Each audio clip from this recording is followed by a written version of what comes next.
मुंबईला पाणी पुरवठा करणाऱ्या 7 जलाशयांमध्ये मिळून एकूण क्षमतेच्या 89.49% पाणीसाठा जमा झाला होता। या 7 जलाशयांमधील पाणीसाठ्याची सद्यस्थिती पाहता मुंबई महापालिका प्रशासनाने जलतरण तलावांचा पाणी पुरवठा पुन्हा सुरू करण्याचा निर्णय घेतलाय। महापालिका प्रशासनाच्या या निर्णयाला सत्ताधारी भाजपने आक्षेप घेतलाय आणि त्यामुळे मुंबई महापालिकेत प्रशासन आणि सत्ताधारी महायुती यांच्यामध्ये समन्वयाचा अभाव असल्याचे दिसून येत आहे। जोवर मुंबईतल्या सर्वसामान्य नागरिकांना पाणी पुरवठा सुरळीत होत नाही तोवर या निर्णयावर फेरविचार करण्याचे आदेश स्थायी समिती अध्यक्ष प्रभाकर शिंदे यांनी दिलेत। पण मुंबई महापालिका प्रशासनाने पुन्हा आदेश काढून 16 ऑगस्ट पासून महापालिकेचे जलतरण तलाव सुरू करण्याची घोषणा केली आहे।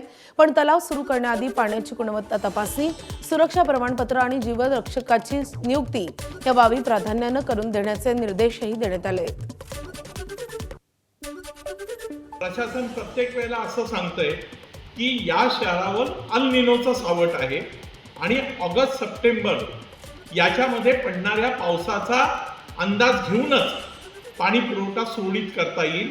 मग अशा प्रकारचे तुगलकी निर्णय हे कशासाठी घेतले जातात? मला असं वाटतं की किंबहुना स्थायी समितीचा अध्यक्ष म्हणून माझे प्रशासनाला निर्देश आहेत की स्विमिंग पूलांना पाणी पुरवठ्याचा निर्णय याचा प्रशासनाने फेरविचार करावा।